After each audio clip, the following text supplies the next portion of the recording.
ॐ वक्रतुण्डमहाकाय सूर्यकोटिसमप्रभ निर्विघ्नं कुरु मे देव सर्वकार्येषु सर्वदा। ॐ श्रीमहागणपतये नमः। ॐ श्रीगुरुभ्यो नमः। हरिः ॐ।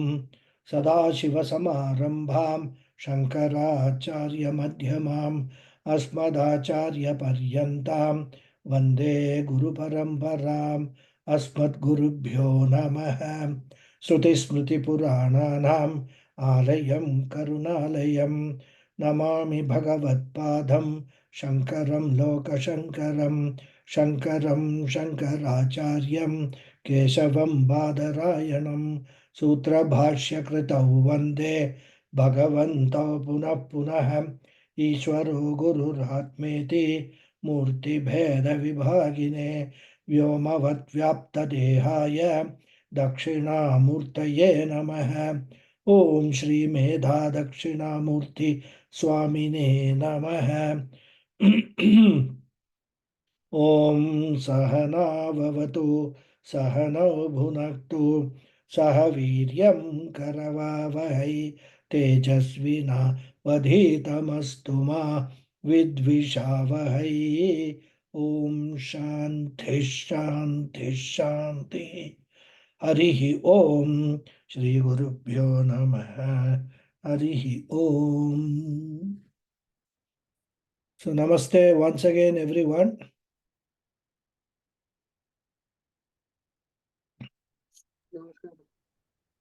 वेदांत सिद्धांत निरुक्तिरेषा ब्रह्मैव जीवः सकलं जगच्च अखण्ड रूपस्थितिरेव मोक्षः ब्रह्मा द्वितीये श्रुतयः प्रमाणम्.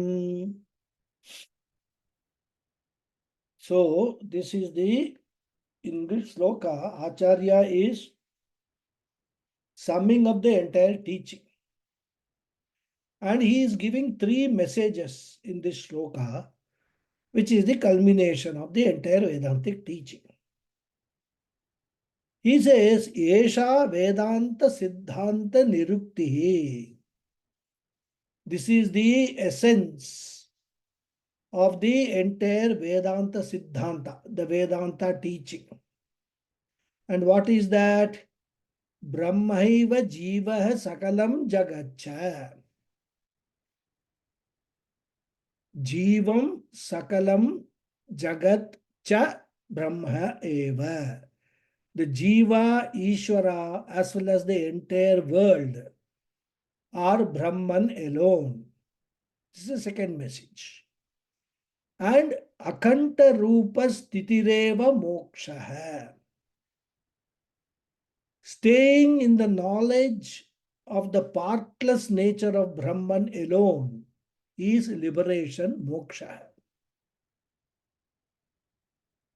And for all this he says, Brahma Advitiye Srutaya Pramanam. The Vedas are the only means of knowledge with reference to this non-dual Brahman.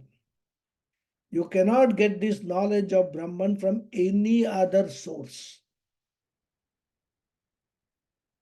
So what if we go to someone and he says, what is the gist of Vedanta? The message is Brahmaiva Jiva Sagalam Jagacha. Brahma Eva, there is only one indivisible Brahman, which is the Paramarthika Satyam, the absolute reality. And that one Brahman alone, through the prism of Maya, appears threefold, appears trifurcated. Just as a ray of white light going through the prism changes into 7 colors. Of course, these days they talk about so many other colors, but during our time, we used to call Vibgyor. I don't know how many of you have come across this term. Today's children, we tell Vibgyor, they have no idea what is Vibgyor. Violet, indigo, blue, green, yellow, orange, and red. 7 colors.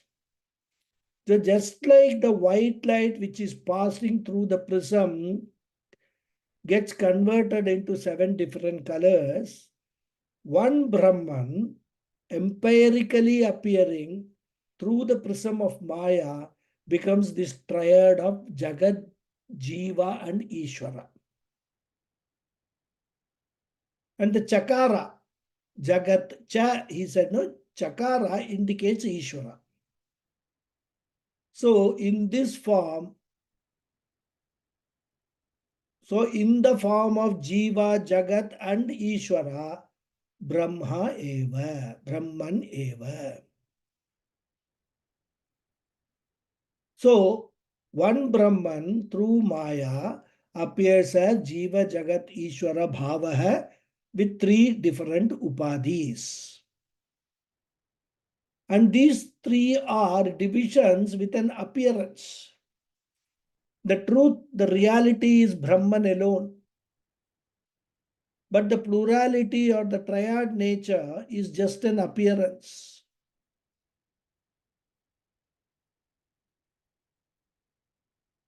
The Jiva Jagat Bheda also is only an appearance.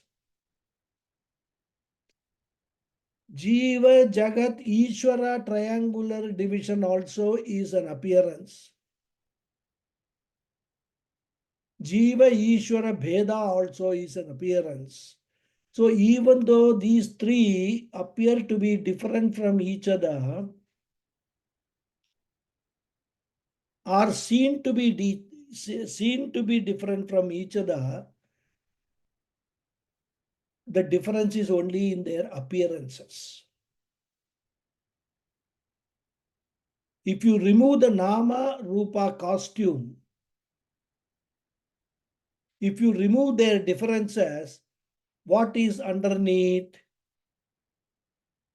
Underneath is one non-dual, partless, indivisible Brahman alone. Like behind the wave and ocean, there is only water. Similarly, the one abiding truth behind the apparent Jiva Jagat Ishvara Bheda is Brahman. This is the Paroksha Jnana, indirect knowledge. But a senior student should go a step further and learn to claim that Brahman, which is the reality between Jiva, Jagat, and Ishvara, I am. I am Brahman. I alone trifurcate myself in the form of Jiva, Jagat, and Ishvara. What a courageous statement, isn't it? I alone trifurcate myself because I am Brahman. And I, through my Maya Upadhi, trifurcate myself as Jiva, Jagat, and Ishvara. And Shankaracharya tells this in Maya Panchakam. He described the glory of Maya. In the very first sloka, he says, Nirupama Nitya Niranshakopya Khande Maichiti Sarva Vikalpanadi Shunye Ghatayati Jagadisha Jiva Bedam Tu अघटित घटना पटीयसी माया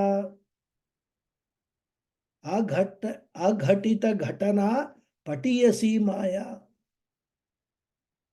So he says nirupama nitya niranshake api akhande mayi chiti. I am the akhanda chaitanyam, the indivisible consciousness. And in that consciousness, sarva vikalpanadi shunye. There is no difference, there is no division. Vikalpa means division. Shunye means 0. So sarva vikalpana, any kind of division or all kinds of division are not there. There is in fact no Jiva Jagat Ishvara Vikalpa in me as I am. But Ghatayati Maya Jagat Isha Jiva Bedam. That Maya Shakti in me, which is Mithya, that Maya creates these divisions. That Maya makes that one entity appear as three different entities. Ghatayati means projects. Jagad Isha Jiva Bedam. These threefold differences, the trifurcation. And how is that? He says, Aghatita Ghatana Patiyasi Maya.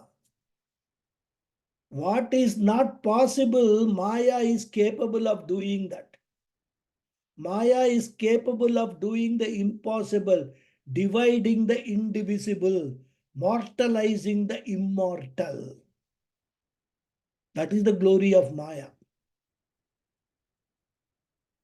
So I can say I am Brahman, and I can also say I alone appear as Jiva, I alone appear as Jagat, I alone appear as Ishvara. And that is what Lord Krishna does in the Bhagavad Gita. He uses the word I in 4 different contexts. One, as Mr. Krishna, the individual who is a friend of Arjuna. Then as an avatara, I am Krishna and I have had several janmas. Bahuni me vyatitani janmani. So he talks about himself as a born Krishna. Not only born now in this janma, but for several janmas. And he says, I know all my janmas. All my avatars I know. I was born as Rama, I was born as Kurma Avatara. He says, I know all my janmas. But Arjuna, you don't know that. So, Krishna talks as though he is an individual jiva. And he also says, I am the Jagat also. Aham kraturaham yajnah swadaham aushadham mantrohamaham evajya aham agniraham hutam. Everything in this world I am. Aham mantra hai. Ahameva ajya hai. Ajya means ghee. Whatever we of oblation in the fire. Aham agnihi. So Brahmaharpanam, Brahmahavihi, Brahmagnav, Brahmanahutam. He says, all that Brahman, Brahman, you say, I am that Brahman. Aham Hutam. I am the ritual, I am the sacrifice, I am the offering to the ancestors. I am the healing herb. Aushadam, Aham Aushadam. Aham Swadaha. Swadha means ancestors. So in this mantra, in this sloka, he says, I am the ritual, I am the sacrifice, I am the offering to the ancestors, I am the healing herb, I am the mantras, I am the ghee, I am the fire and also the offering. I am everything, he says. I am the creator also. I create, I am Ishvara, therefore I am Brahman. Lord Krishna says, I am Krishna. I am the word, I am Ishvara.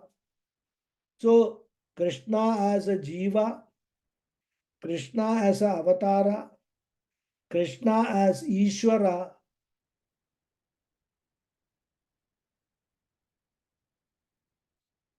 So, all these things, three, one reality Brahman and three Vyavaharikams, Jiva, Jagat and Ishvara.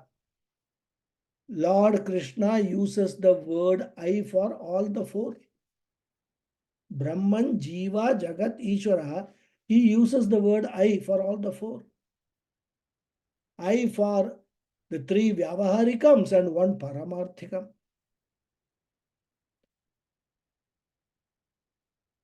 This Paramarthikam Brahman only is real. 2, 3 and 4. Jiva, Jagat and Ishvara are Vyavaharikam.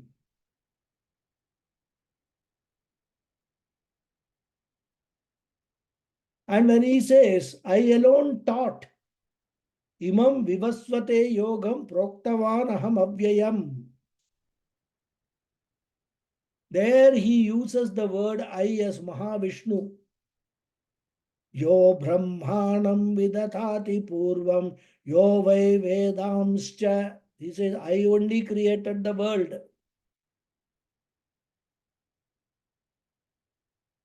I created Brahma ji also. And I taught him Vedas.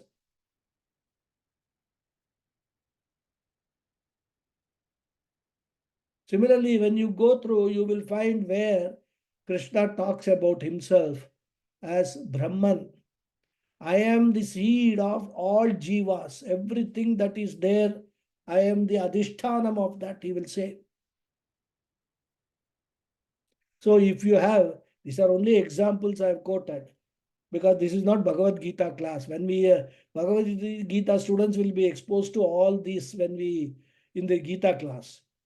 So if you have the inclination and time, you can go through Bhagavad Gita carefully, sloka after sloka, and find in which slokas Krishna reveals himself as the four different entities. Brahman, Jiva, Jagat and Ishvara. So the point is, if Lord Krishna as an avatara can use the word I in these four different meanings, one Paramarthika and three Vyavaharika, a Jnani also is exactly like an avatara. He can also use I in these four senses. Of course, a Jnani does use also. In fact, all the Nididhyasana slokas, if you study, you will find that Nididhyasanam is a facility or a practice to shift the I to any one of these four comfortably. So if I can comfortably use the word I for any of these four, that means I am a Jnani. And therefore he says, Akhanta Rupa Stitihi Eva Moksha hai. Akhanta Rupa hai. Indivisible Brahman.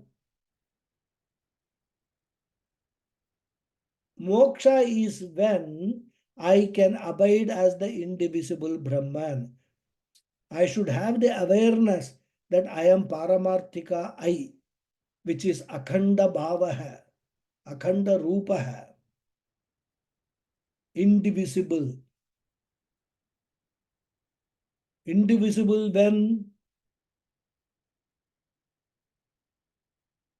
I am always an indivisible Brahman only, but through after Jnanam, I have come to understand that, I have come to claim that.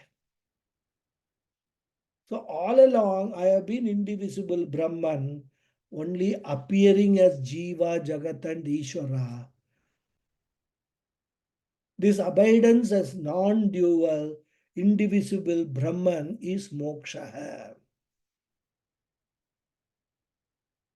So the center of gravity is Brahman. Center of gravity for all these forms, Jiva, Jagat, Ishvara, is Brahman. I alone play the role of Jiva, play the role of father, mother, brother, sister, spouse, etc. Any number of roles you can play comfortably with the full understanding that this is only a role play. My original nature, the nature in which I abide is a Brahman.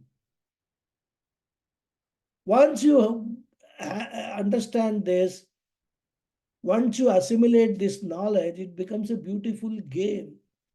The whole life becomes an enjoyable drama. Therefore, that state is called moksha hai, freedom from self-ignorance and self-misconception. Freedom from both intellectual samsara and emotional samsara.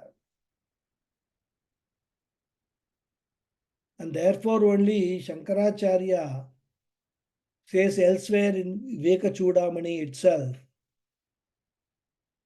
we have not picked up that sloka. Swami Paramathanandaji has not included that sloka, but it's a very, very important sloka for understanding this.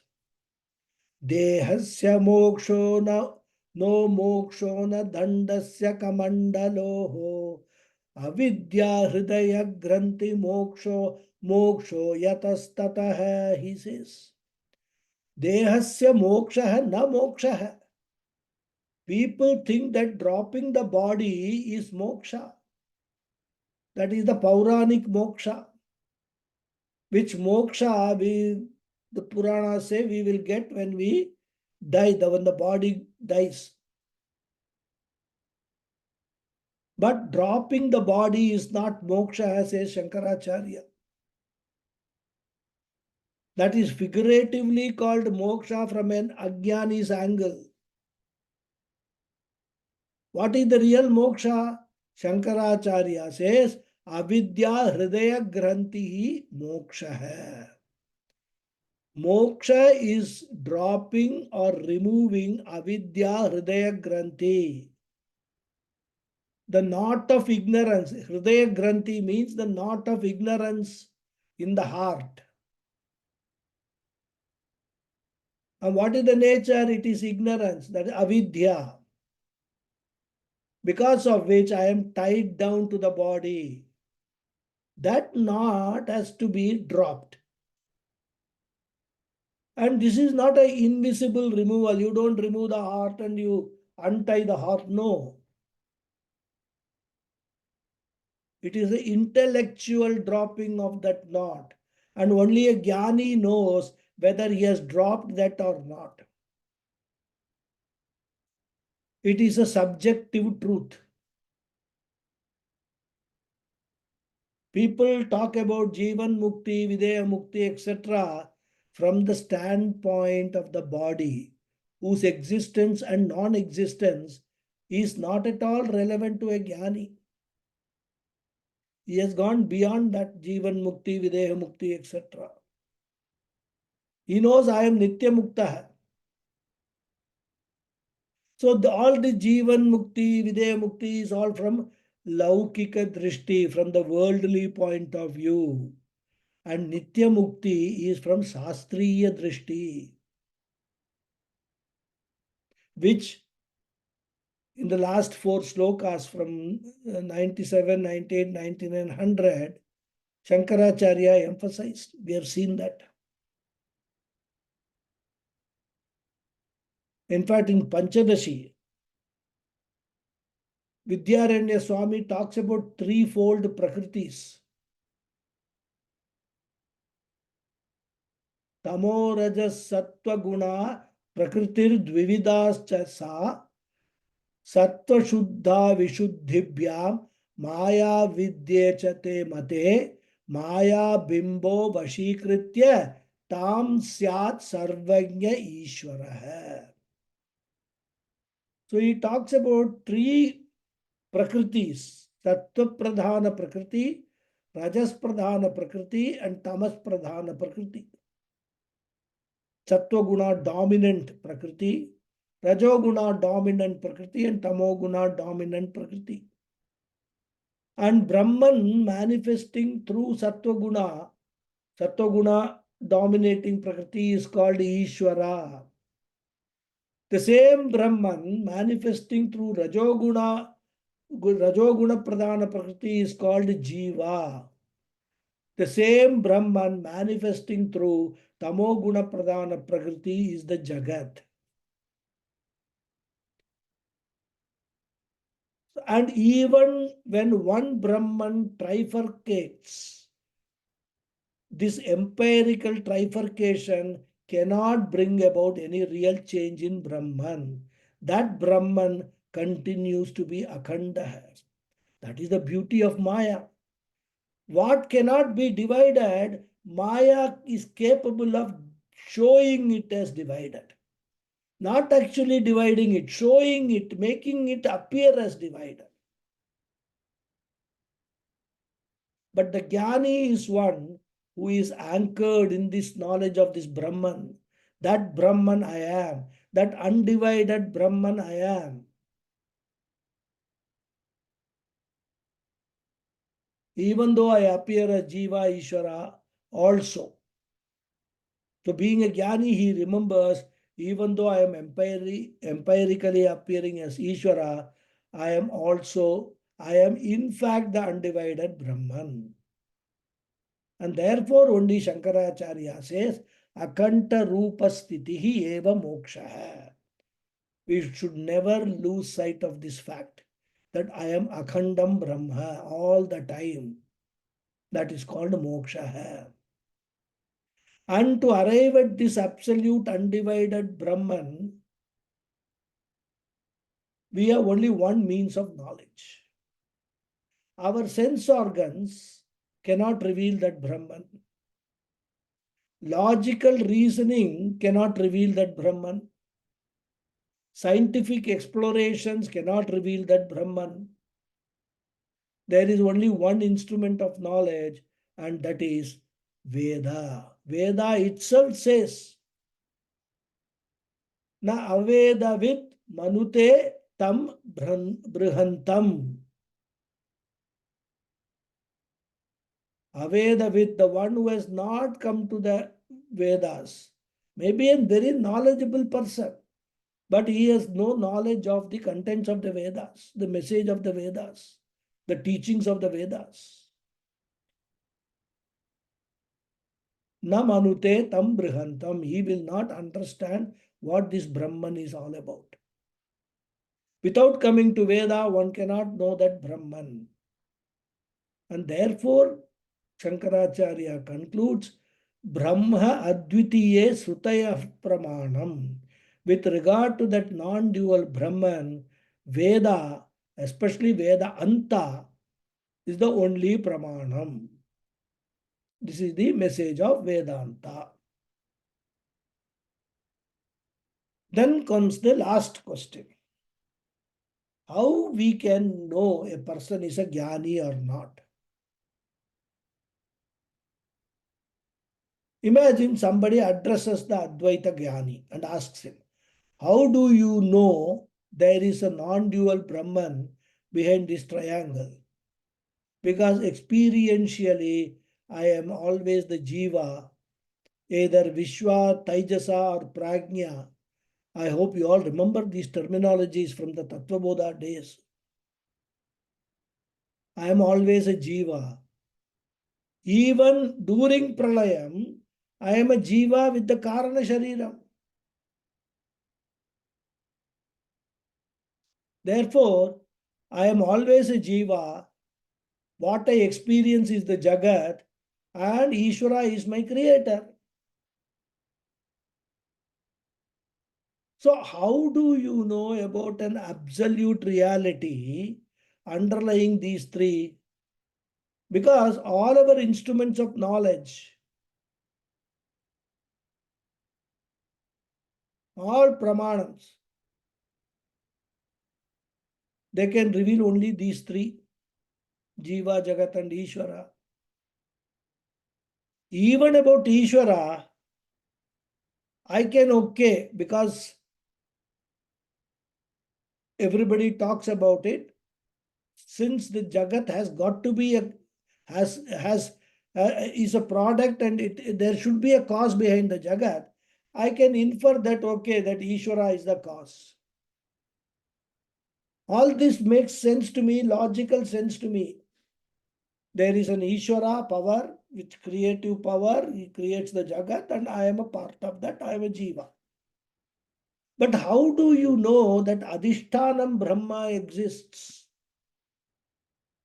If such a question is asked even to a jnani, he will say there is only one pramanam which talks about Brahman. That is only Shruti. With regard to the non-dual Brahman, the Adhishtanam, which is myself, Shrutayaha eva pramanam.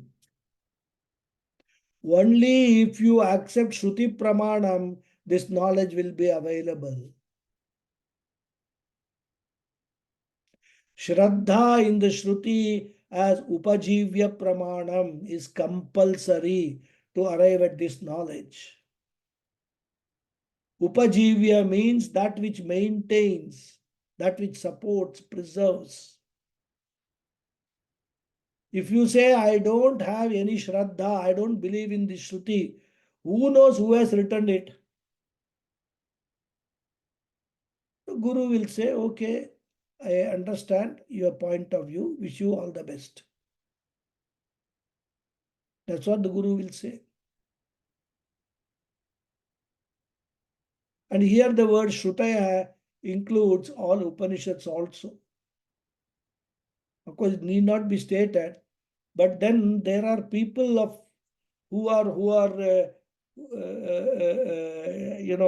who profess other philosophies. Because if you include Upanishads in the Pramanam, you have to deal with it. And Upanishads talk about Adhishtanam Brahman. They don't want to accept that because that is not Vyavaharikam. So they say Upanishads is not part of Veda. They say that. So we have to understand Upanishad is very much part of the Vedas,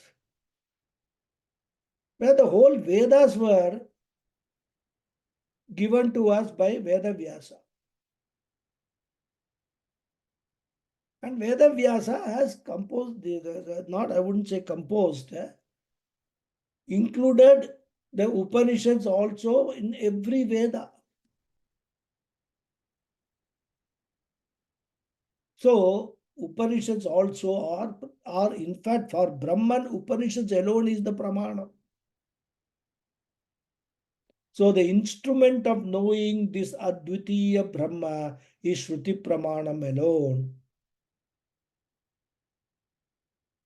With this, the dialogue between the Guru and Shishya is completed and the teaching is also completed, which has been presented by Shankaracharya in the form of a dialogue between Guru and Shishya. And now Shankaracharya gives a short break for this dialogue. Like they have, drinks break in cricket matches and all that. Short break. So we have to now imagine that during this break, the Shishya is temporarily withdrawing from the Guru for practicing Nididhyasanam to see whether he has received and is convinced of the Guru's teaching. Because without Nididhyasanam, the teaching and assimilation of the teaching is not complete. And sitting in Nididhyasanam, he internalizes the teaching given. He assimilates the knowledge and then comes back to the Guru. And thereafter, he reintroduces himself to the Guru. Now, this is what I am after the teaching. Because when he came first as a student, if you remember, he introduced himself as a terrible samsari, scorched by samsara, durvara samsara davagnitaptam, dodhuyamanam duradrishtavatai, bhitam prapannam parivahi mrityoho, sharanyamanyam yadaham na jane, he said. He said, I came as a miserable samsari. I am coming as a miserable samsari. Burnt by this samsara. Samsara Agni. is burning me. I'm scared. I'm afraid.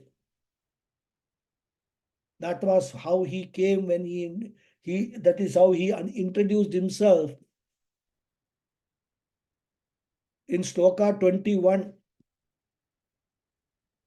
Now, with his chest up, with a blooming face, the Shishya comes again and says, Hey Guru, I am no longer a samsari, I am no more a samsari, and he reintroduces himself as Brahman. In fact, in the original text, there is a wonderful set of slokas where the student introduces himself as Brahman, indicating what type of nididhyasanam he has practiced. Of course, in the interest of time and brief presentation, those slokas have been not included in our selection. And through the words of the student, in those slokas, Shankaracharya also gives us a clue regarding the mode of nididhyasana. Beautiful slokas. So here Swami Paramarthananda has taken only one sloka as a sample. So now the Shishya has come back. We have to do all this is imagination. That he has gone away for some time. We don't know how long. Just some short break. He has done Nididhyasanam, come back. And he gives so much joy to the teacher, indicating that all the teacher's efforts have fructified. So what are the words of Shishya? We will read verse 102. He comes back and addresses the Guru. So we'll start. Shishya uvacha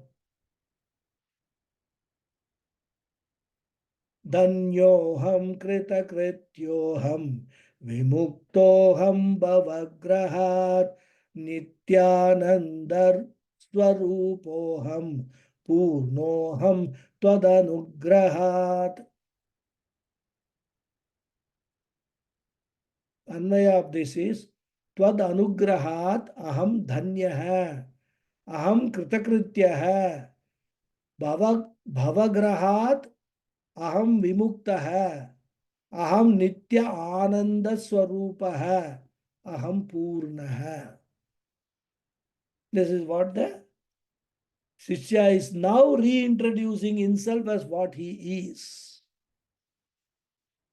The word meanings Tvad anugrahat, due to your grace, aham, I am, dhanyah, blessed, aham, I am, kritakrityah, one who has accomplished all that is to be accomplished, bhavagrahat, from the hold of samsara, aham, I am, vimuktah, released, aham, I am, nityananda swarupah, of the nature of eternal ananda, aham, I am, purnaha, whole, complete, fulfilled.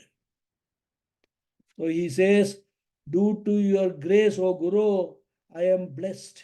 I am the one who has accomplished all that is to be accomplished. I am released from the hold of samsara. I am of the nature of eternal ananda, free from any lack, any limitation. I am the whole, complete, and fulfilled. So these are the words of the Shishya. Aham dhanyah. Hey Guru, I am the most fortunate person. In the beginning of Vivekachudamani, if you remember, Shankaracharya said, a person who has got three factors is a very fortunate person, because these three are durlabham, he said. Durlabham trayameva tad. By the grace of God alone, one gets a human birth. What are the three? Getting a human birth, getting a desire for moksha and an opportunity, a guru to guide him. Mahapurusha samshraya, he said.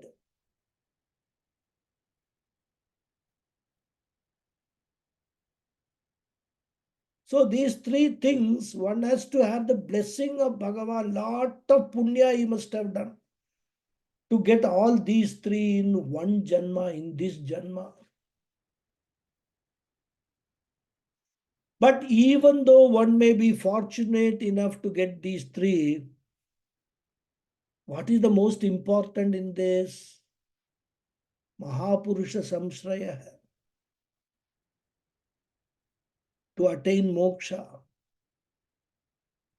That is the most important aspect. You have got a human birth, very good. You have a desire for moksha, also very good. You get a guru, also very good. But what is the use if you do not make use of the guru to attain your desire for moksha? And don't, this is not something which I am telling, just for the sake of effect. In fact, I know a person in Bombay who was very close to Swami Chinmayananda, who has worked with Swami Chinmayananda for decades. This he himself told me.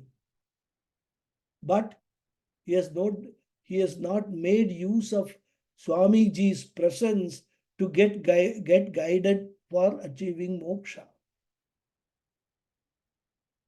So even though you get Mahapurusha Samsraya, you don't make use of it to attain moksha.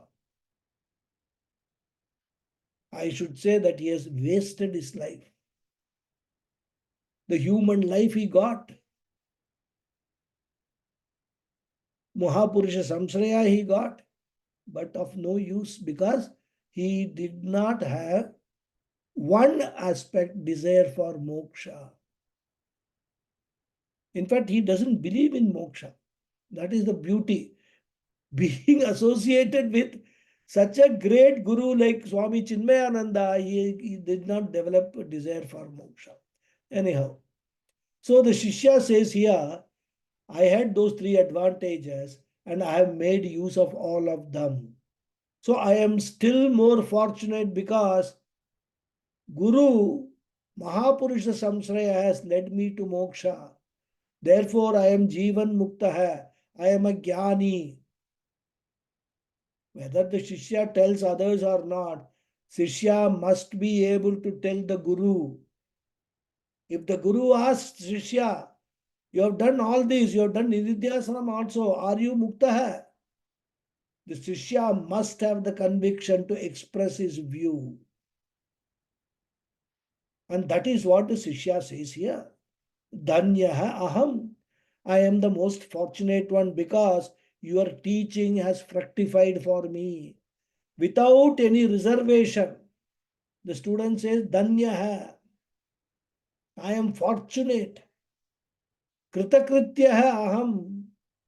I have completed all that was required to be completed. I have completed all my duties, especially the primary duties of a human being. Kritakrityaha. Krityaha means duties. Kartavyam, Karyam, Niyatam, Vihitam. All these words are all for Krityaha.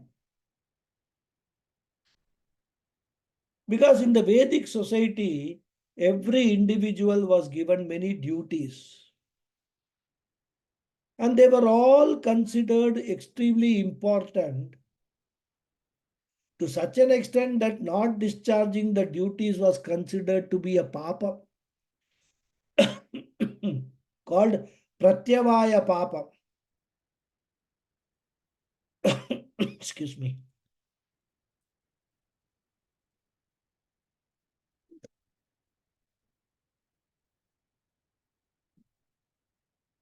Therefore, for a Hindu, Each duty is like a huge burden, and he would like to discharge everything before dying. Even getting children married, social duties, family duties, religious duties, everything he wants to discharge before the body falls. Where the Purva Bhaga and also Dharma Shastram, all they talk about these duties. And every time a Vaidika fulfills an important duty, he feels so relieved and relaxed, as though a huge weight has been unloaded from his shoulders.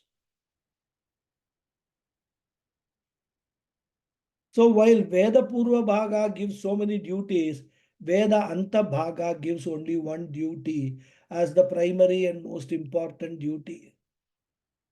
That is duty towards oneself. Veda says after you have discharged your duties towards the society, towards the family,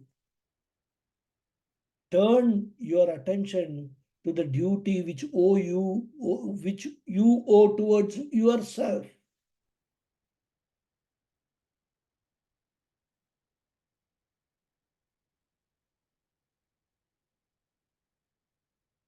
Vedanta tells every human being that you have a duty to yourself because as a jiva, you are imprisoned, struggling individual.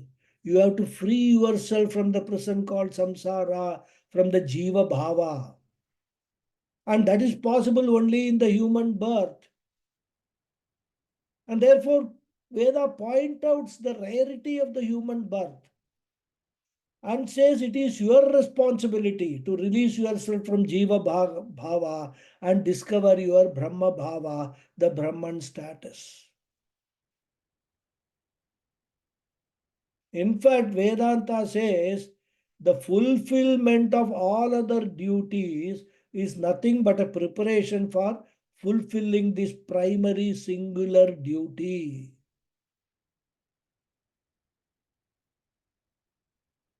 Manusmriti says, Rinani Trini Apakritya Mano Mokshe Niveshayet. Rinani Trini, fulfill all the duties in the form of three debts which every human being has to repay. What are they? Rishi Rin, the debt of Vedic study to the stages. That is why Swadhyaya is there. Pitri Rin, the debt of offspring to the ancestors, the Pitris. Devaran, the debt of sacrifice to the gods. So this is the three debts which every human being has to discharge in his life. And after fulfilling them, sooner or later, you should come to this primary duty called self-inquiry. Only when we discharge this duty, we will have immeasurable fulfillment. You can say, truly say, Kritakrityaha aham. I have discharged all my duties. And once I fulfill this duty, the advantage is even if in other duties there are some deficiencies, or I am not able to discharge some of my duties totally, or I have failed in some of my duties, I am suffering with so many regrets because of my failure, my inability. All those regrets will go away once the primary singular duty is fulfilled. The question Taittiriya Upanishad raises, Kimaham sadhuna karavam, Kimaham papam akaravamiti. So that kind of burden, why I did not do what was to be done, why I suffering. Why am I suffering from the pratyevaha papam? The papam which attached to me because of my inability or non-discharge of my duties. So that kind of burden, the duty cost burden will go away once this primary duty is discharged. How? We have seen, once you get moksha, you become a jnani, all karmas are gone. Punya, papa, everything are burnt, as though burnt. Therefore, a jnani is given the title Kritakrityaha, the one who is really fulfilled with regard to his duties. And therefore, the student tells the Guru, Aham Kritakrityaha. And how all this happened? He says, Aham Bhavagrahat Vimuktaha.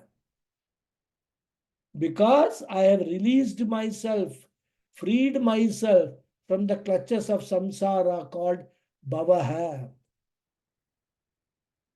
The word Bhavaha, which Puja Swamiji translates as a life of becoming.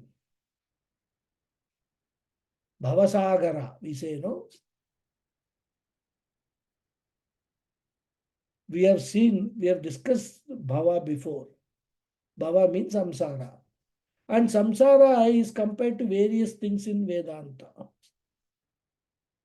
We just now saw Durvara Samsara Davagni Taptam. There, samsara is compared to a forest fire. And in the next sloka, we saw Tirnaha Swayam Bhima Bhavarnavam Janan Ahetu Nanyanapi Tarayantaha. So there, samsara or bhava was compared to Arnava, a vast, shoreless, deep ocean with wild aquatic creatures.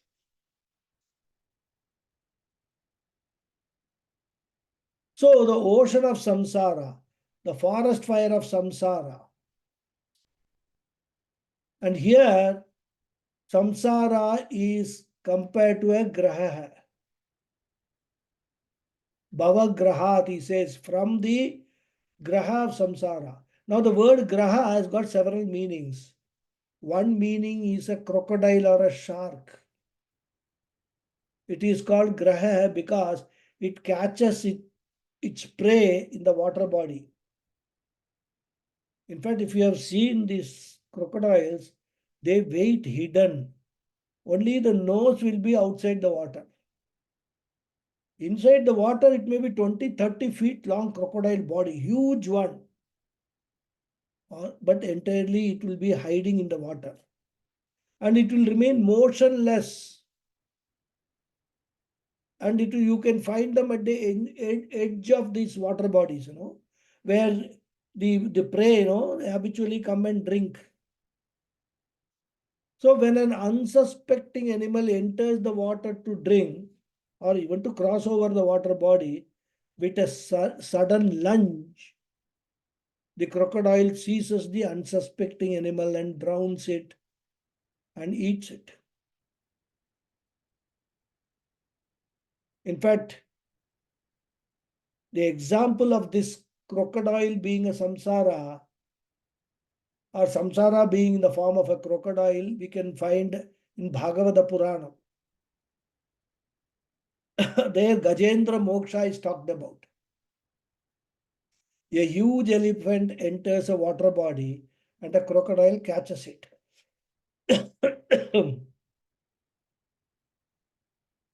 We have heard that story when we were children or when we attend Bhagavatam Saptaham, we'll get this story. Excuse me. Something irritating my throat, I don't know what.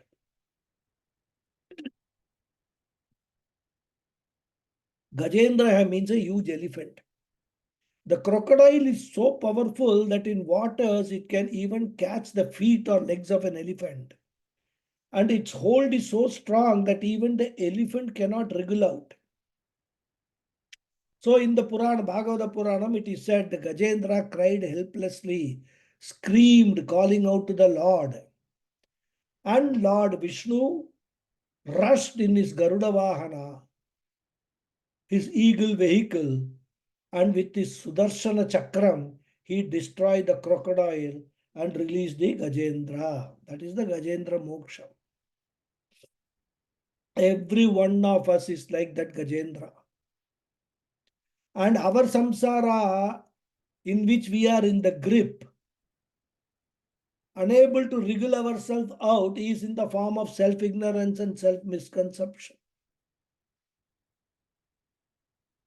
I am a jiva hai. This strong notion is the crocodile. And that powerful notion catches not just my feet, but it has caught my brain, my buddhi, everything are overpowered. It doesn't leave me. And I cry out in pain. Thus, every student is like Gajendra, caught in the grip of the jaws of samsara crocodile. That is the whole struggle of life. He is helpless, he screams, "Oh Lord, prapannaha, I surrender to you, help me." Then Bhagavan comes, his Sudarshana Chakra. His Sudarshana Chakra is in the form of Veda Pramanam. Because one of the names of Bhagavan is Veda. Vedo Veda Vidavyango Vedango Veda Vidkavihi. Remember Vishnu Sahasranamam? One of the names of Bhagavan is Veda. So Bhagavan comes with this Sudarshana Chakra as Veda Pramanam in his Garuda vehicle, which is the Guru. So Guru carries Bhagavan's Veda Pramanam and releases from our samsara. Veda Bhagavan releases the chakram called Sudarshanam. Darshanam means Jnanam. So Sudarshanam means right knowledge about oneself. Sudarshana means Atma Jnanam, Brahma Jnanam. This is the beauty, The Puranas contain, they give, Bhagavan comes, Sudarshanam. So people who are identifying themselves with the differentiated Jiva, Ishvara, Jagat appearances, for them the story is a Vishnu Bhagavan came in his Garuda with his Sudarshana Chakra, he destroyed the samsara, the crocodile of samsara. But from a philosophical point of view, if you want to understand the implied meaning of that, because we are now senior students, advanced students, we should be able to see what is the Acharya or what are the Puranas, Veda Vyasa implies. And that is why, all our scriptures, they deliver different messages at different levels of intellectual maturity. So here Sudarshanam means Atma Jnanam, Brahma Jnanam. Atma Brahma Aikya Jnanam. Thus, with the Sudarshana Chakram, our self-ignorance, self-misconception in the form of this crocodile is destroyed. I am out of Jiva Bhava clutches. I do not have the status of Jiva anymore. Who am I then? Aham Brahmasmi. So the student says, Aham Vimukta hai Bhavagrahat. Hey Guru, you are the Garuda, Veda Bhagavan. Veda is Bhagavan. And with the help of Veda Pramanam, you have released the Sudarshana Chakram and destroyed the crocodile of my Ajnanam. So I am free. I am free like Gajendra Moksha hai. So, Bhavagrahat, from the crocodile of samsara, Aham Vimukta hai, I am totally free. And who am I? Nitya Ananda Swarupa hai Aham. I am the embodiment of Ananda. I shouldn't say I am happy, but I say I am the very embodiment of happiness itself. I am happiness who gives happiness to all others. I reflect my nature, Ananda nature in my own mind, making my mind very happy for getting this knowledge and this fulfillment. And that is how I am happy from the mind's standpoint also. I am happiness itself as Atma. Aham Nitya Ananda Swarupa hai. I am of the nature of external happiness. Then finally he concludes his Purnaha Aham. We will see that in the next class. Okay, continue.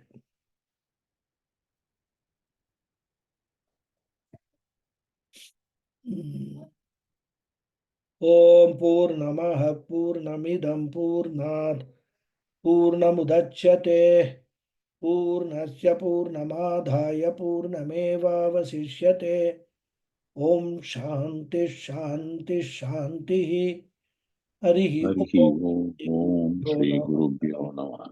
Harihi Om. Om. Thank you very much. Dhanyavad hai everyone. Thank you very much, Guruji. Namaskaram. Namaskaram. Namaste. Namaste. Thank you, Guruji. Hari Om. Om. Hari Om. Thank you, Guruji. Hari Om. Thank you, Guruji. Hari Om. Hari Om. Thank you. Namaskaram. Namaskaram. Looks like no questions are there. No hands have gone up. Hariji, you have a question?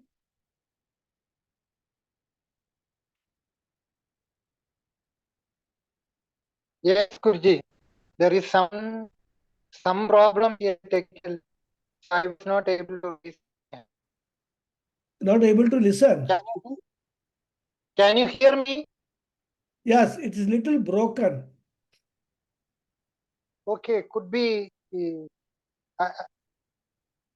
Now it is coming. Yeah.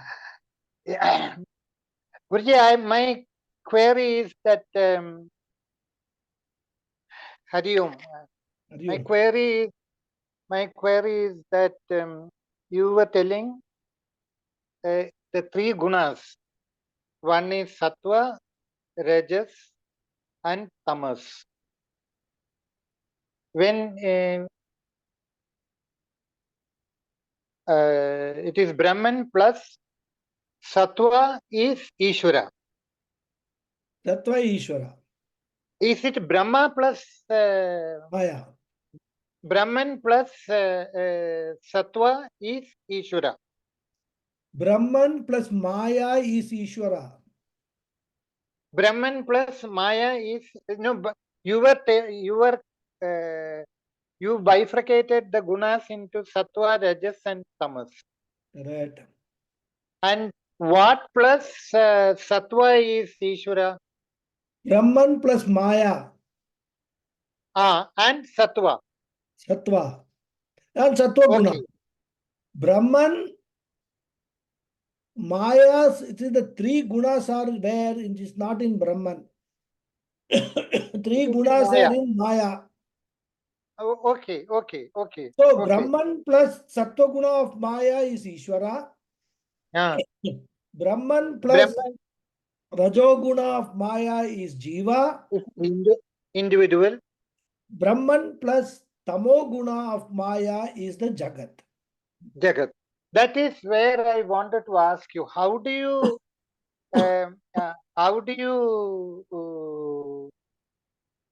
how are you making that statement? Brahman plus Satoguna of Maya, I understand as Ishvara. But how are you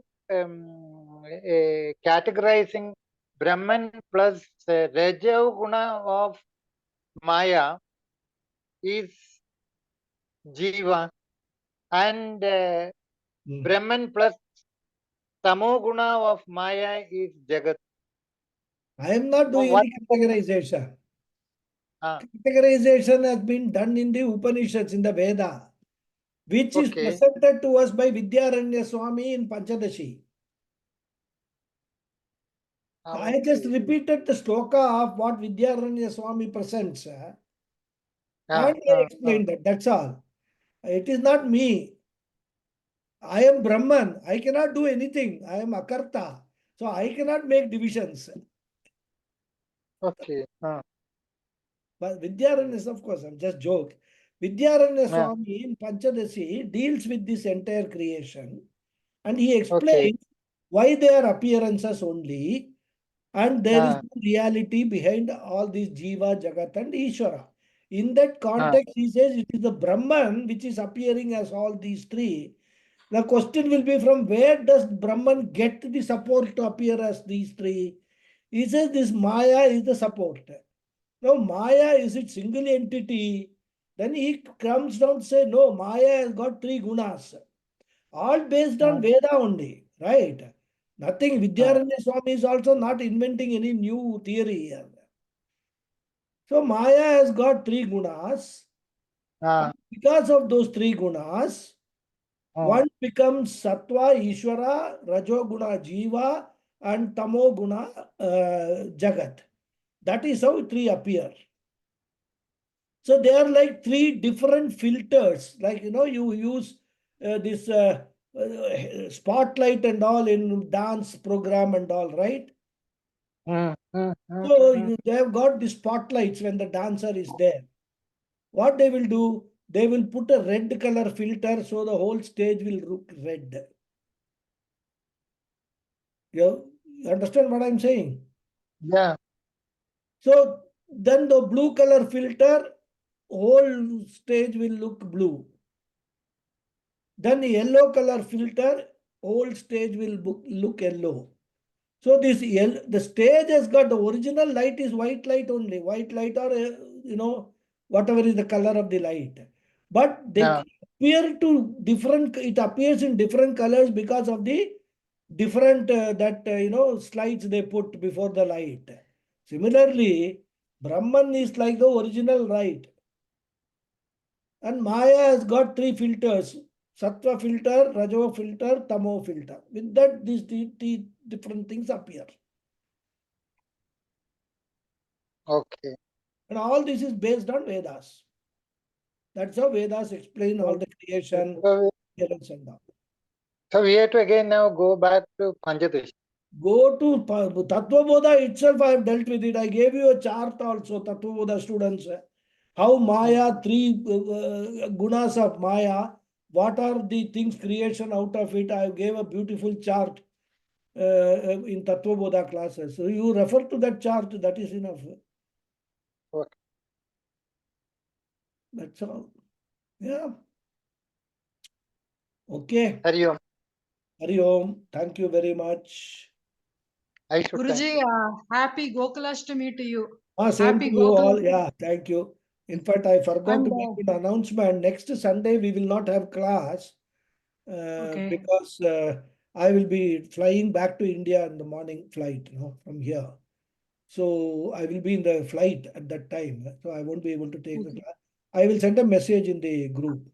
I That wanted means to. Okay. both class, Bhagavad Gita and Oh, no, Gita will be there. My flight is on Sunday morning. So Bhagavad Gita will be there. Only Vivekachudamani, one class we will have to skip. That's all. I will complete. Guruji, Okay. after Vivekachudamani, you will be taking Mundaka Upanishad. That is my Are you plan. planning? Yeah. I will join it. I will join that I will send an myself and announcement because there could be yes. changes and all in the Uh, days, in the day timing, etc.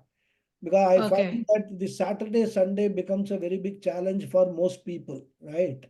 Everybody has Yeah. got commitments, friends visit them and all that.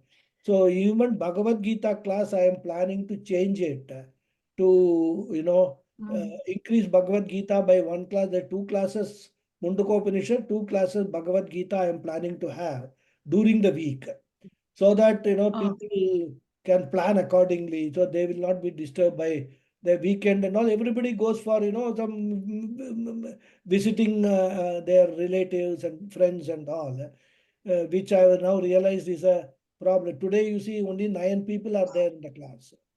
So maybe If you are going to change the timing, will it be in the morning or in no. In fact, I will be changing the timing from 6 o'clock to 7 o'clock evening. So 7 to 8 But will how be. is it even now it is, you know? No, that is because the students who are in Canada and US and all that, some of them. So Ah, for them, it will be more convenient if I change the time, because now 6 o'clock means during this winter, it will become 7:30 in the morning for them, and it will be very cold, right? ah, So it will become more convenient, so that some people are working. Weekdays, if I have the classes, they will have to come back from office. So if I say that 6 o'clock, maybe they are not back. 7 o'clock, they'll be more comfortable to come back and attend the class. So anyhow, I'm going to seek the views of the students on this. I'm not going to okay. decide it on my own. I say this is the Ah, proposal, and please give me your feedback. Whether this is, if majority feel no, that is not going to work, then we will accordingly adjust it. Because I will not. For me, anything is. Sorry? For me, weekdays or weekend, anything is okay. I will Yeah, for join. you it's No okay. problem. But there are people, I mean, Yes. they don't attend the class, saying some guests have come, which is unavoidable. I mean, Yes. we can't help it rather. But the guests Yeah. probably may not come during weekdays. Weekend means they will Saturday, Sunday. Okay, let us go and visit so and so. It's possible. Similarly, but weekdays the problem is there are people who are working. For them, coming back from office at 6 o'clock may be a challenge. So to some Yes. extent, I will slightly adjust that time, so that Yes. they are also able to come before 7 o'clock and then attend the classes. Again, as I said, Yes. I will send out the message to everybody asking for the feedback from all the people for these changes. And if majority agree, then we will make the change. That's what we will do. Yeah. good, For me, Guruji. I don't participate in much of social activity. Only thing I have is my father, this side, and my father-in-law, mother-in-law. Those things only we are attending. Apart from that, no other commitments and no movies, I no know, TV. I know that. So, But I have got and 20 students, I have to take care of everybody. Everybody's convenient. and one more thing, Guruji, you can try this aratai, chittaratai for your cough. No, That there is no cough cough. you have. There is no cough. Uh, Just something I might have eaten in the morning, which is irritating, got stuck in the throat. So that's all. It's gone. uh, Now there's no problem. It's gone. uh, because Guruji, that this works well. Sorry? Guruji, this Mundago Upanishad, Hmm. the book will be by Swami Dayananda Saraswati. Well, not necessarily. It could be Swami Who could be? Dayanandji. See, a lot of will be my own notes, which I have Okay, during my this thing. Then I will certainly borrow from Swami Dayanand Saraswati's teaching, Swami Paramathananda's teaching. It will be a combination of all that. So I have to go into it and see, because ah, it has to be conveyed from my side. So I have to see what I am comfortable with in terms of the okay, ideas, in terms of the knowledge. Because yeah. Swamiji, Puja Swamiji's very high level teaching will be there, right? Which may not be very easily No, rather. if you can tell the book, so based on that, There won't be a I single have book. already, Nobody teaches from a single book, right? okay. Ah, So it will be from true. different places. I will work. I will prepare my notes, and based on those notes, I will give. For example, there will be some good example which Paramathananda ji gave. So I will use that example. And sometimes some explanation will be good by and Swamiji, Puja Swamiji's works. I will use that. And many things, I have studied Mundaka Upanishad with complete bhashya, full explanation. In fact, what I am thinking And is, you will be teaching us with Bhashyam? no, bhashyam teaching, it will take long years, and then bhashyam teaching will require good Sanskrit knowledge. So Okay. I have decided that I will only do the Moolam, but I will borrow from the Bhatsyam in terms of interpretation wherever it is required, right? But one of the things which Mundaka Upanishad Bhashyam Adi Shankara has not dealt with in Mundaka Upanishad, but he deals with it in Kathopanishad Bhashyam, Yeah, that's it. is the derivation of the word Upanishad itself. What does Upanishad. it mean? Yeah. So that I am going to bring into this Mundaka Upanishad. The So, three meanings. what is the three meanings of that Upanishad? And Yeah. including the objection taken, there is a Purva Pakshi there. Then he gives Yeah. Samadhanam for that. All that in the introductory first 2-3 classes, I will deal with Yeah. all this. So then we will go into the Upanishad proper. So when I am presenting, I will present from here and there. I will take and whatever I feel is necessary for the students, I will certainly share that information. Yeah. Yeah. And when do you think that now how many more class will be there Yes, for probably Vivek? after I go back to India, maybe 2 or 3 Ah, classes maximum, I will finish Vivekachudamani. that means by September it will Yeah, be getting over. by September we will finish Vivekachudamani. Then I will have to see, maybe the Vijayadashmi day we start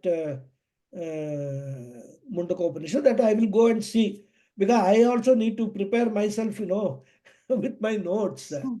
So Yeah. I will have to work on that. But I feel probably Vijayadashmi. I don't know when is Vijayadashmi.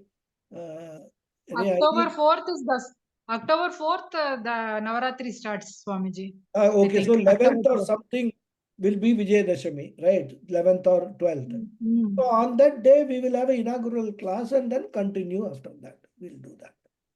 Good, good. Yeah. Okay. Okay. Hari Om. Thank you. Okay. Hari Hari Om. Hari Thank Om. you. Hari Om, Guruji, take care of your health. Yeah, Throat. yeah, yeah. I'm perfectly okay. Don't worry. Thank you. Thank you. Hari Om. Thank you.